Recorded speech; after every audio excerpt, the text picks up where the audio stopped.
Jembatan penghubung Jalan Nasional Banda Aceh Medan di Kuta Blang, Biren, Aceh putus. Transportasi antar provinsi pun terhenti. Karena jembatan putus, warga pun terpaksa menyeberang sungai menggunakan perahu. Jembatan Tingkem ini awalnya menjadi penghubung jalan lintas nasional Banda Aceh Medan di Kuta Blang, Biren. Jembatan putus diterjang banjir. Warga hanya bisa mengandalkan penyeberangan lewat jalur sungai karena jalur alternatif pun tak bisa dilewati karena longsor. Warga yang hendak menyeberang harus membayar ongkos perahu sebesar Rp20.000. Untuk mengantisipasi hal itu, pemerintah Kabupaten Biren telah memetakan titik jembatan yang terputus dan telah melaporkan ke kementerian terkait untuk perbaikan jembatan. Warga berharap pemerintah segera membangun jembatan darurat untuk akses warga. Persoalan ini kita sudah berbicara dengan pihak kementerian PUPR dan mulai hari ini kita sudah memasukkan jembatan beli ya, jembatan beli untuk di tepi Mane dan juga untuk mengantisipasi yang di Kuta Blang.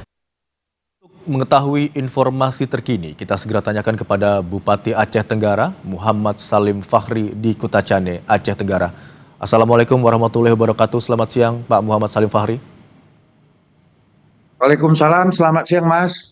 Baik, Pak Muhammad Salim, ada beberapa informasi yang ingin kami konfirmasi kepada Bapak. Bagaimana situasi hingga siang hari ini di Aceh Tenggara dan bagaimana penanganannya hingga saat ini? Baik, situasi sampai pagi hari ini ya mudah-mudahan cuaca sangat menjanjikan, cuaca cerah.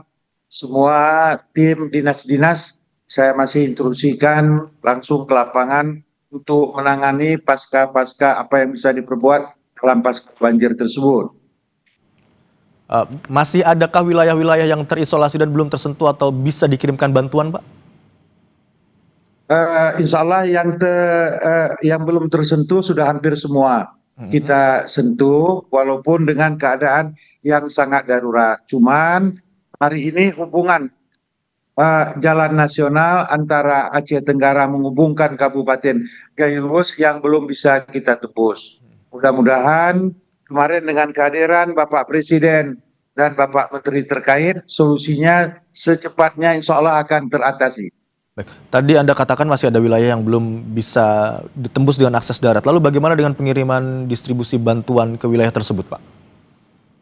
Bantuan kita sudah buka ke terisoleran tersebut, mungkin jalan setapak, mungkin sepeda motor yang kita manfaatkan untuk bisa mengirimkan sembako-sembako seperti beras, Indomie, hal-hal yang lainnya. Berarti warga masih mengungsi, Pak. Ada berapa titik pengungsian yang tersedia di sana?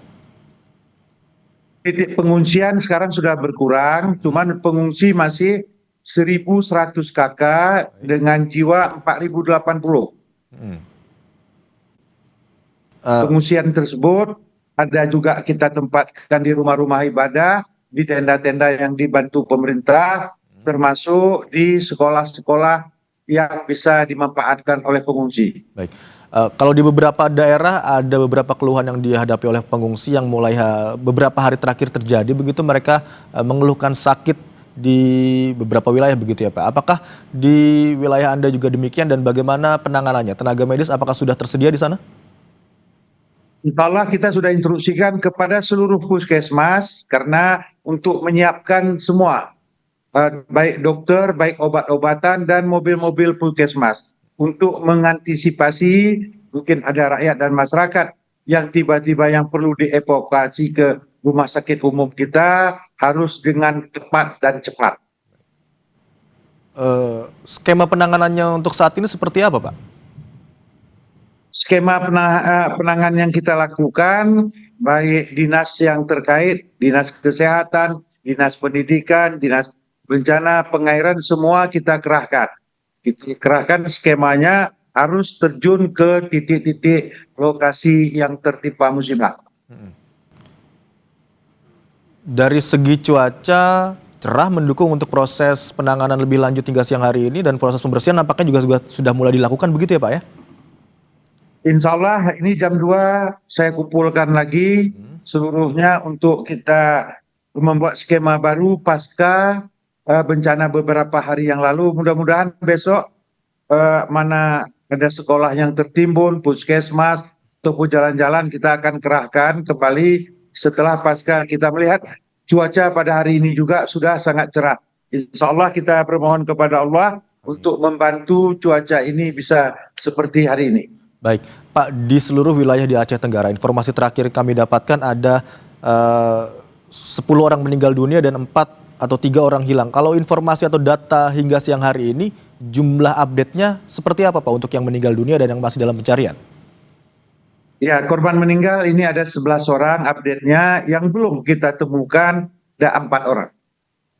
Baik, Pak Bupati, bencana banjir dan longsor yang sebesar ini sebelumnya, sepengetahuan Anda, pernah terjadi sebelumnya atau ini yang terparah atau yang pertama kali terjadi, khusus banjir dan longsor?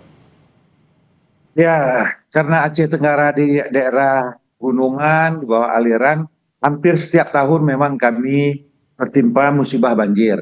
Namun, kalau saya simpulkan, banjir sekali inilah yang sangat dahsyat karena melanda di 16 kecamatan kami. Baik.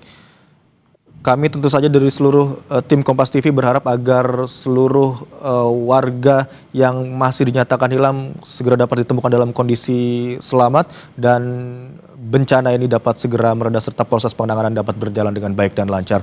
Terima kasih atas informasi yang telah Anda bagikan di Kompas siang hari ini, Bupati Aceh Tenggara Bapak Muhammad Salim Fahri. Selamat siang. Mas, bisa kita tambah sedikit, Mas? Baik, silakan Pak. Terima kasih semua Kompas TV yang sudah mengupdate data kami.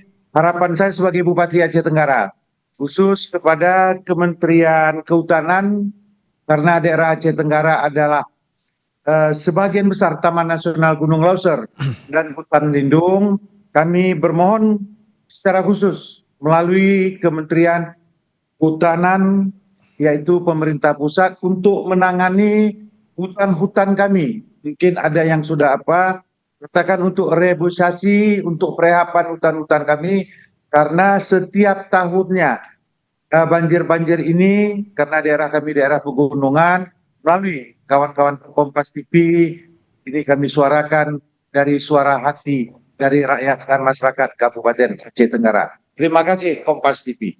Baik, semoga saja apa yang Anda harapkan dapat segera menjadi bahan evaluasi bagi pihak-pihak terkait. Terima kasih atas informasi yang Anda bagikan, Bapak Muhammad Salim Fahri, Bupati Aceh Tenggara. Assalamualaikum warahmatullahi wabarakatuh. Waalaikumsalam warahmatullahi wabarakatuh.